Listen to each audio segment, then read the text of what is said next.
Hey guys, and welcome to Quality Shot. I'm extremely excited to be joined by Warwickshire, Birmingham Phoenix, and now Team Abu Dhabi player Chris Benjamin, all the way from Abu Dhabi as well. So excited for him to join. And you can see he's got his cap on as well, representing. How you doing, mate?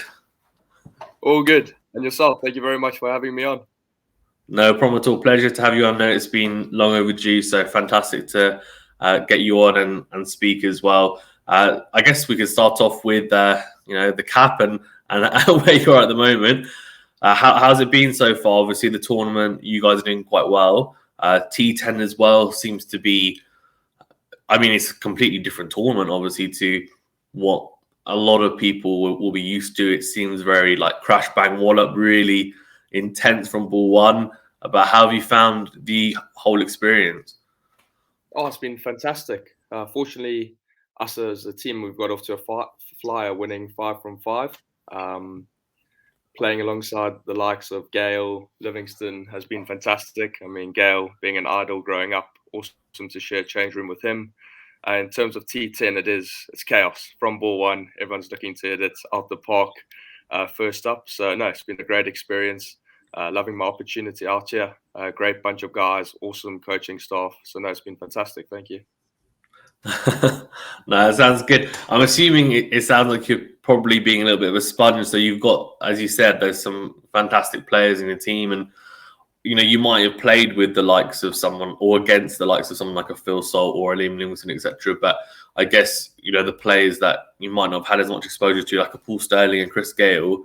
I mean, Chris Gale is, as you said, legend of the game. Paul Sterling, to be fair, is not too bad himself either. So, I mean, what are you picking up from these guys? Are you just in the nets? Are you having conversations with them? Are you trying to pick up little things and get advice? I mean, I'm assuming for you, you're probably taking it also as an opportunity to be a sponge and get as much info from these guys as possible. Yeah, 100%. I think in the nets games, just even around the dinner table, trying to pick up little bits of info, trying to learn the way they've sort of done their trade over the years, chatting to likes of Ingram in the nets while hitting sixes, positions to be in, chatting to Livingston about his base, his hand speeds, etc., is fantastic. So just trying to learn as much as I can. And I mean, the main thing at the end of the day is keeping it simple.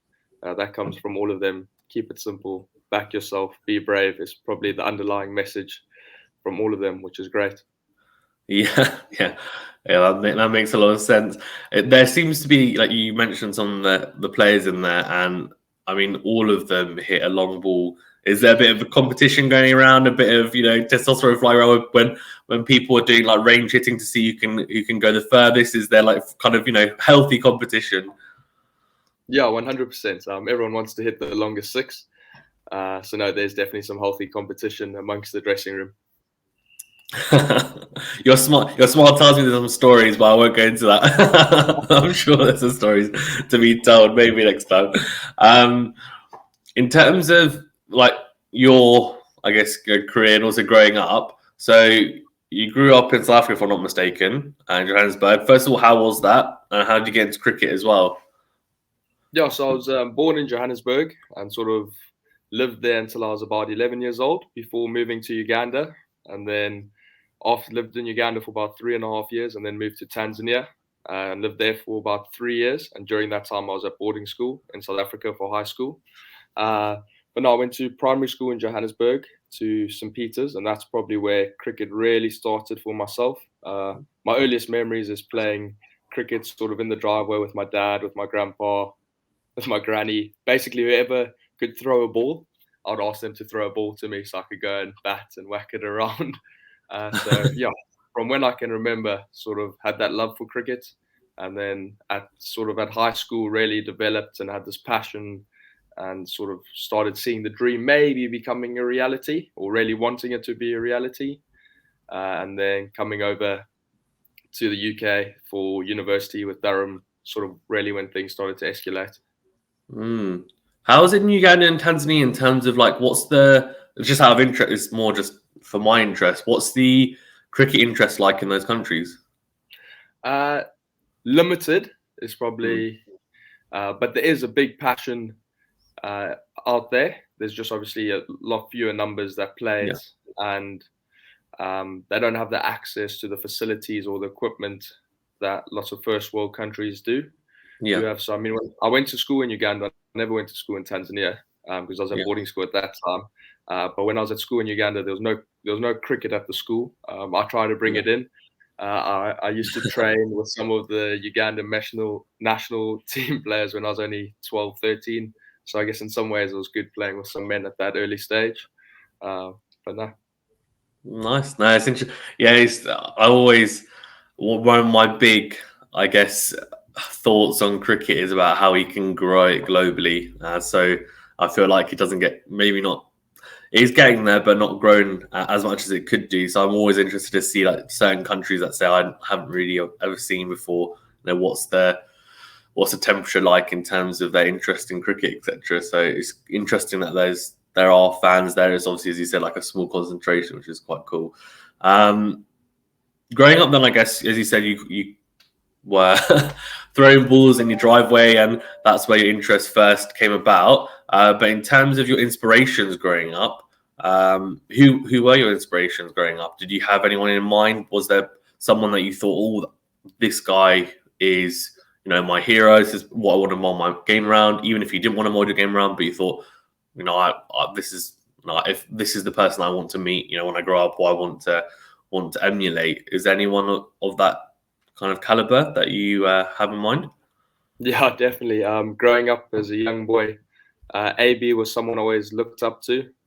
Wanted to play like him, be able to play at 360, take the game to the bowlers. And then sort of during high school, another player I started looking up to was Jos Buttler. Loved the way he went about his business, playing all three formats the same way AB did. So I've really tried to sort of base my game and sort of play like how they play the game. So yeah, AB and Jos have been big sort of idols for myself growing up. That's where the paddle comes into it. Yeah, exactly. Exactly, yeah, 100%. And then obviously, so you came over to the UK.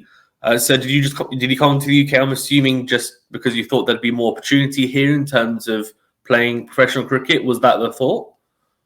Yeah, I was sort of a few different reasons for coming over. My dad's English, born in London and that. He lives in South Africa now. So I've got a British passport on his side. And I almost actually came to high school in the UK. I was very, very close. Oh, no. Can you still see me? Yeah, all good. Okay, my laptop's just bugging up, but we can continue. I just can't see you. I was flicking. Okay, all good. So yeah, came over to the UK, one part to pursue my cricketing dream, and then the other part to study and get a good degree. So Durham, it was sort of between Durham and Loughborough. And then when I went up and looked at Durham, I just loved it. Similar setup with the college vibes to boarding school. And everyone I spoke to said the degree that you'll get from there will stand you in good stead going forward in the business world if cricket doesn't quite happen. Yeah. How was your time there in Durham? I mean, it sounds like, you know, it sounds like an amazing experience, but you know, how do you find it? The degree as well alongside it, and also, I guess, you know, playing in what is, you know, a high level, I guess, you know, university team as well. How did you find that whole experience? Oh, absolutely loved it. Yeah, couldn't speak more highly of my 3 years in Durham, from the sports side to the academic and to the social. No, it was awesome. At times, it was definitely tough, sort of balancing cricket and academics, especially this last year, really trialing a lot, trying to break into that Warwickshire team. I can remember one of my last exams I wrote was during a 4-day game. Oh, wow. I think it was on like the Tuesday was my exam, but then because of COVID, it was online. So I played during the day. Then in the evening, I ended up writing my exam until like 2, 3 a.m. in the morning. So I woke up and went and played the 3rd day. So there were definitely some sacrifices had to be made along the way to balance the two. But fortunately, it couldn't have worked out any better. So delighted. Yeah, well, at least you've got a bit more free time now. So in terms of, I guess I have to balance it, so that's good. But no, that sounds, I feel like if you're not getting the most out of, if you're not tired, I guess, when you're at university, you're not making the most out of it. Like, you're not making the most out of balancing your workload in terms of degree, and then also whatever extracurricular, hobbies or things that you're doing on the social side as well. In terms of, I guess, what was your degree in, actually? I'm quite interested. Accounting and finance. Ah, okay. So I'm an accountant by trade as well, so that's quite fun. Yeah. So I did finance and maths at uni, but yeah. How do you find it? Interesting, or you can be honest? No, actually, very interesting. I mean, the audit side I do find very boring. Yeah. But looking at investments, stocks, trading, securities, that I absolutely love, and it's one of sort of my hobbies as such now. Trading, looking at stocks, trying to get into cryptos a bit now, learning about that. So no, it's definitely a hobby on the side. Nice. Get some Dogecoin in there, maybe. No, also, no, it's good to hear. Good to hear. I mean, and it's, to be fair, like, I talked to your Birmingham Phoenix teammate Will Smead, and he said, like, he's a couple of years younger than you, I know, but again, like, he's in the middle of doing his degree, and I guess similar to you, like, when you said that, I didn't want to just put all my eggs in one basket with cricket. Like, obviously, cricket's my passion. That's what I want to do. But, God forbid if I was to get injured, or, I suddenly have a really poor run of form, I have something to fall back on. So I think it's a really sensible thing to do. And honestly, I feel like in cricket, there's more people like that than not. Whereas in some other sports, where, I've talked to people, or even, I've heard they're maybe not as, I guess, smart, maybe in their way of thinking, potentially. So, they just put all their eggs in one basket, and you just never know. Anything can happen. You could just be walking down the road and you turn your ankle or something, and you think it's just a twisted ankle, and it could be anything. But it's really good to hear that.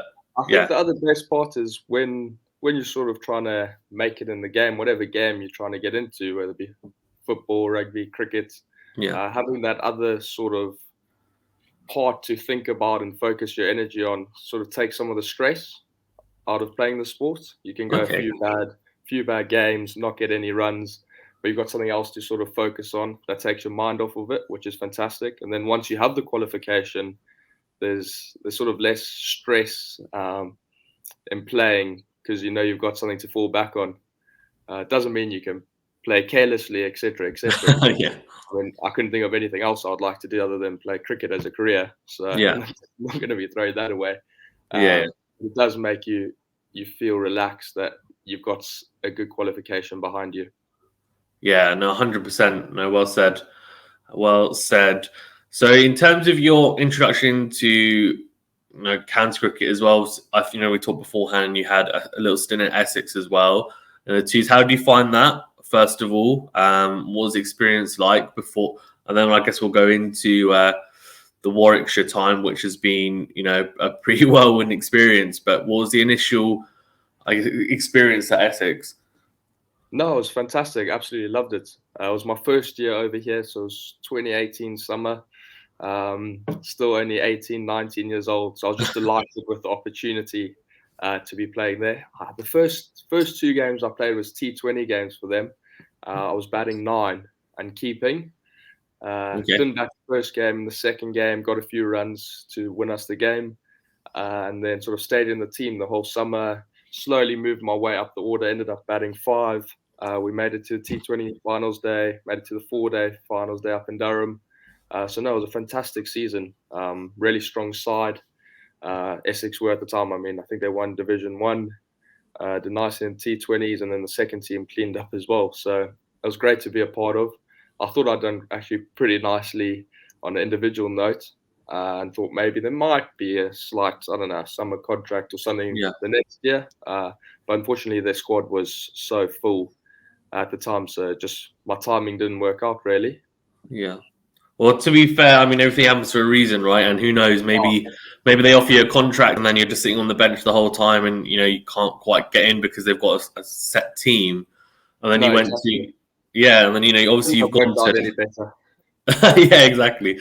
But then you've gone to another another county which is just as big, in Warwickshire with a huge stadium at Edgbaston, and you managed to do the business there. So I guess that's the positive note. So I guess we can talk about that in terms of at Warwickshire. I mean, I guess you walk me through the experience at the start. I mean, first of all, how did you get picked up by Warwickshire? And then, what's the experience been like since? I'll kind of touch upon some of the hot topics because obviously there's a few really already some memorable, I guess, things to touch upon.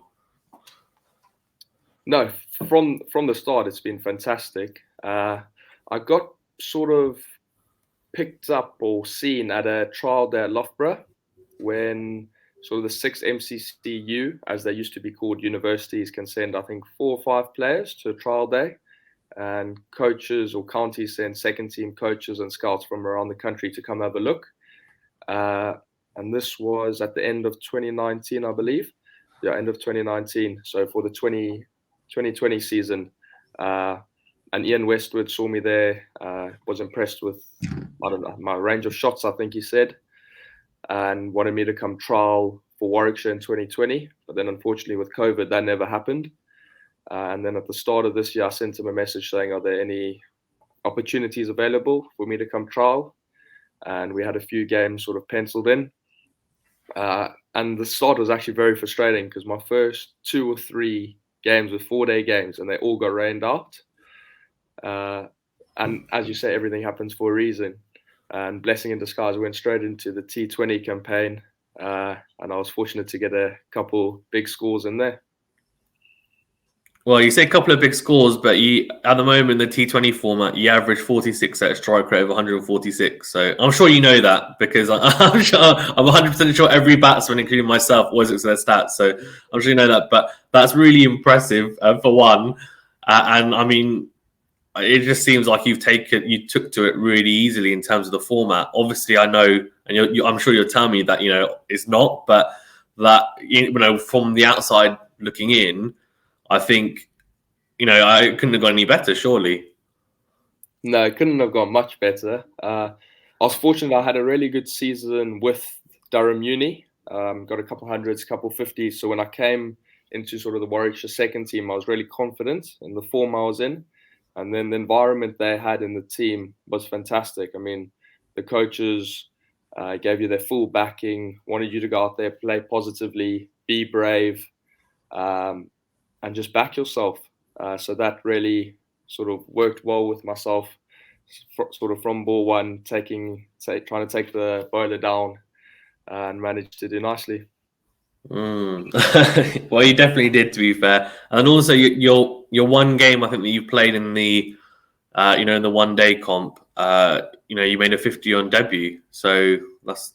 I mean, it's all coming your way at the moment, which is fantastic. I mean, you're just, you're probably thinking just need to make this hot streak last as long as possible, surely. Oh, definitely. As one of the guys said, just keep riding the wave while you can. So exactly, yeah. Just as long as I keep loving the game, keep working hard, hopefully good things keep coming. How did you feel when Warwickshire gave you the rookie contract? I mean, were you surprised? Were you expecting it? And then also thought, obviously, I'm sure you're really grateful for it as well because it's a fantastic opportunity. But what were your thoughts around it? Oh, I can't tell you. I can't even describe how happy I was. Genuinely over the moon. I mean, being a dream for so long, 3 sort of up and down years, trialing at Essex, playing for the uni side, playing club cricket, and then I'd done really nicely for Warwickshire. But then I thought, am I going to get something? Or is it going to be the case that maybe bringing in another batsman keeper? Unfortunately, I got that rookie deal, so it was just great to feel amongst and part of the squad for the second half of the summer, and then did really nicely for the first team when I got my chance and was awarded a 3-year contract with Warwickshire. So no, delighted. Yeah, I can imagine. In terms of your keeping, actually, I mean, who? It can be someone now or like inspiration growing up, I guess, or even as you play now. I mean, who are you looking towards to, I guess, not maybe even replicate, but inspire you in terms of your wicket keeping? Who do you look towards? I think Jos, in that regard, that he plays all three formats, can bat in a number of different spots, especially white ball cricket, and then is obviously good enough with the gloves to also take it in red ball. So no, I think Buttler in terms of keeping, De Kock, I mean, is a genius as well. So yeah, probably Jos, I'd say, in terms of keeping and batting in all three formats. Well, that makes a lot of sense. To be fair, yeah, he's definitely definitely not a bad player, is he? But yeah. In terms of then, I guess your ambitions for the coming year, and actually, sorry, before we get into that, I completely forgot to touch upon the 100. I mean, you got your rookie contract, and then that was just like bang, whirlwind. I think obviously then getting picked up in the 100. I mean, first of all, what was it like when you got the call or the email, whatever it was, the text? I'm not sure exactly how you got the news. And second of all, I mean, you definitely took that with both hands as well, didn't you? And the Birmingham Phoenix had a fantastic run, obviously making the final. Oh, unbelievable experience to be part of that team. But just to go back a little bit, so made my T20 debut on the Sunday, and then came into training on the Tuesday and got called in for a little chat with Paul Farbrace. And he said, obviously fantastic, well done on your debut. I think I got 60 not out of 34 balls in a must-win game for us. We'd like to offer you a 3-year contract. So I thought, unbelievable. Didn't even really listen to the rest of what he was telling me was included in it. I was just delighted. And then he said, I've got one other bit of information. Adam Hose is out and they're calling you into the team. So I sort of laughed at him and said, good joke, Farby. No worries, let me go to practice. And he said, no, Benji, I'm being serious. I was actually had a little tear in my eye because I couldn't quite believe how quickly it all happened. Yeah. And just so excited for the opportunity. So, yeah, that came about sort of that way. Obviously very sad for Adam, who's a teammate of mine, to be pulled, couldn't play in the comp through injury. But no, I got the opportunity and fortunately took it with both hands. Yeah, I mean, you definitely set it alight at times, no doubt. I mean, there's a lot of talk around yourself, and it probably helps that you guys did so well as a unit and got through. So, I mean, obviously, you'll know that I talked to Benny Howe a few times, and he had a really good comp as well. And obviously Will Smith as well, I talked to recently. So all you guys, I think, did really well to make it to the final as well. What was it like? I guess the experience is a completely different format as well. So it's the inaugural tournament, so a lot of eyeballs on the matches. How did you find the format set up as well? And obviously there you would have played with a lot of different stars. So how did you find it? Loved it. Definitely at the start, it was a little bit weird, sort of overs being 5 balls. You take 2 overs from one side before changing over. So it took a little bit of time to get used to that. But then it was very, very sort of similar to T20 in the way you go about building your innings, going hard in the power play, middle overs key, and then trying to whack it at the end. So it was very similar to T20s. And then, it was my first sort of taste of sharing a dressing room and playing against so many stars. So I love that part of just trying to learn, pick their brains. And then my first time also playing in front of such big crowds, which looking back, I think really helped me sort of focus and watch the ball closely, which I know sounds weird because lots of people think there's other distractions and stuff. But I don't know, I just absolutely loved all the energy, everyone watching. Really made me sort of want to put on a show to entertain them. No, it makes 100% sense. And what was it like, I guess, being captain underneath Moeen, who obviously is really experienced and England international as well? How do you find it? And is he seems to come across as quite a measured, like chilled captain rather than you've got different types of captains. I feel like that's how he comes across. Is that the case? 100%. Very relaxed, very calm, but also very wise. Sort of knows when it's time to speak up, tell the players, be hungry, be humble. So no, he was fantastic to work under, very knowledgeable on the game, someone you always felt you could go to, ask questions, ask for advice. No, he was a fantastic captain. No, he's someone that I am trying to to get on here as well. So I'm sure whoever I get it through, I'll try my best. But he's in my probably my top 3 people to have on the channel. So see if we can get it done. Definitely try to get him. He's a great man. Exactly. In terms of then your ambitions for the upcoming summer, next year as well. I know you've got the off season and you're in Abu Dhabi at the moment and T10 stuff. But what are you looking to do? I guess we'll start first on maybe the Red Bull side. Are you looking to break in and have a couple of longer format matches in the summer coming up? And then how are you looking to develop your game, I guess, in the T20 side? You've played one list A games, so I'm assuming you want to play more on that as well. Is it just play as many games as possible, get as much exposure as possible?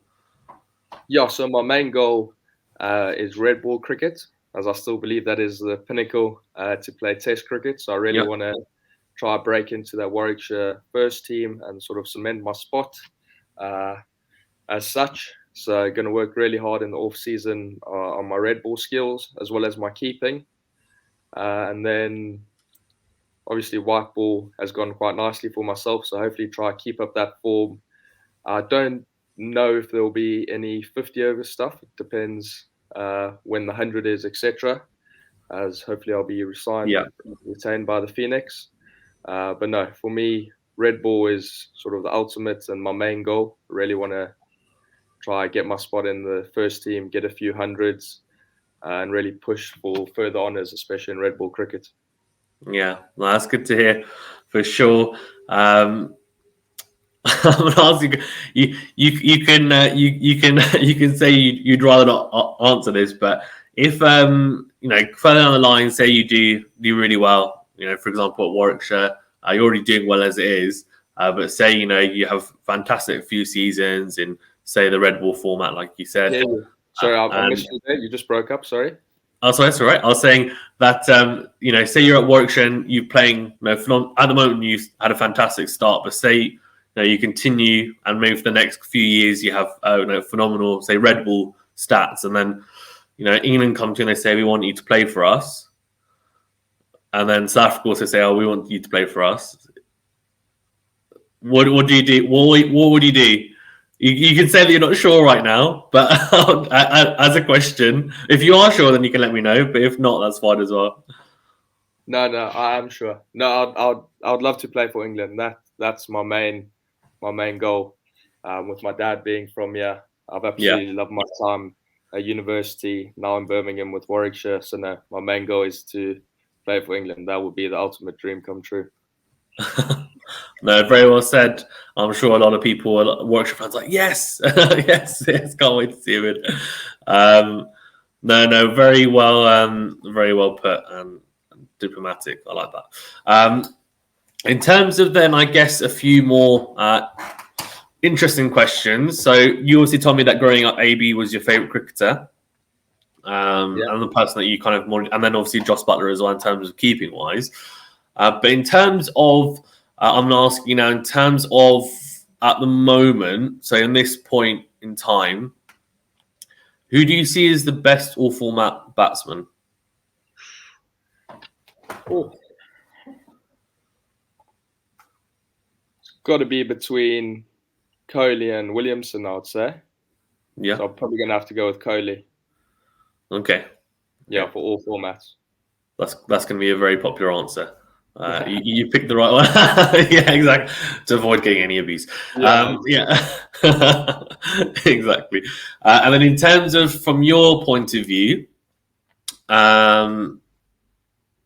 what is or who has been the hardest bowler to face so far in your career? Ooh. Probably Moles in the final of the 100 was really tough to play. I mean, we were a bit behind 8 ball, needing about 14 and over. Yeah. So they were on top, but he was nailing his Yorkers and then nailing his slower balls. And it was the first time I'd faced him. So no, he was pretty tough at that time to face. But I think I didn't face him, but I kept to him. I think Adam Milne looked almost impossible to face during the 100. No, he was fantastic. Well, to be fair, both those players look very, very good in the T20 World Cup. So I think that's probably a very good pick, or couple of picks, to be fair. And then in terms of, from your point of view, who would you most like to face in terms of like a challenge bowling wise? Oh, what format? Let's say, well, you give me two answers: one in the T20, one in the red ball. I think any one of the Australian bowlers at the moment, between Cummins, Stark, and Hazelwood, are in great form in actually all formats. And then Bumrah as well from India has been superb of late. So, sorry, a few different ones there. That's okay. Those four, I think would be a proper challenge. Yeah, no, that's fair enough. That's fair enough. And then I guess in terms of your teammates, etc., as well. So I wanted to ask you, and you can keep it as as sensitive as you want. But what's the funniest thing you've seen in dressing rooms so far?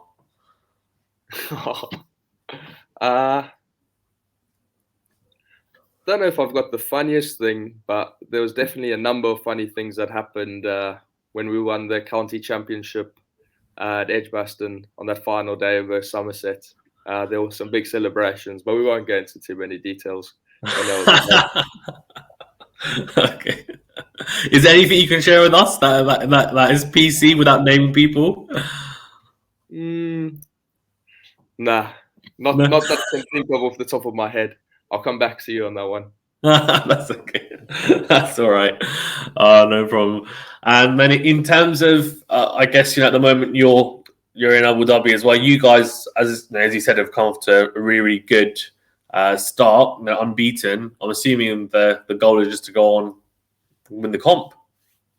Oh, 100%. That's what we've said. The coaches have said from day one. I mean, the ultimate goal is to go win that trophy. 5 from 5 is obviously a great start. Hopefully keep the form up. There might be, as you would expect, 1 or 2 little hiccups en route. But no, hopefully we win a few more, finish in the top 2 for that eliminator, win that, and then straight into the final would be ideal. Yeah, 100%. That's actually all from me, Chris. Is there anything you want to touch upon? No. Just want to say thank you very much for having me. It's been great to chat to you, get to know you. So thank you for the invite. No problem at all. We'll definitely catch up again soon. And yeah, I really do appreciate it. It was a great chat. And I'm sure next time, maybe, you might have some stories that you can remember that you can share, hopefully. Yeah. Well, I'll think about them. So next time I'll have them ready for you. Make sure that sounds good. That sounds good. It's a deal. But yeah, thank you very much for joining. Guys, if you're watching as well, please do remember to like the video and subscribe to the channel if you don't mind. And also, I'll put your, if you'd like, I can put your social media links in the description of the video as well. People can check out Chris as well. But yeah, thank you again, and all the best the rest of the tournament, and also for the off season. Sounds like you're going to be working a lot on your Red Bull game, so looking forward to hopefully seeing you in some Red Bull stuff for Warwickshire as well. And I'm sure maybe we can catch up just for the summer, or maybe during the summer as well, depending on how busy you are. Sounds great. Look forward to it. Cool. Thank you very much, mate. Cheers. Take care. Bye-bye.